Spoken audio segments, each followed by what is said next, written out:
Pričamo priču Proljeće u vrtu. Subota je. Tata je odlučio urediti vrt. Mama i Petra u tome će mu pomoći. Uzele su vreće, čizmice i na ruke stavile rukavice. Tata je posebnom pilom rezao živicu, a mama i Petra skupljale su otpatke.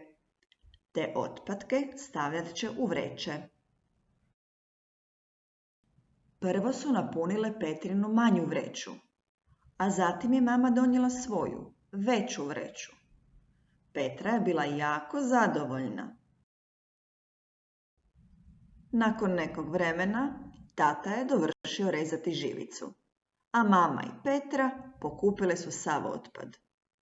Tata ih je jako pohvalio.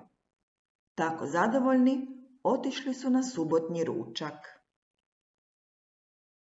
Hajde sada ti, možeš ispričati sličnu priču ili potpuno drugačiju. Slušam.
Bravo!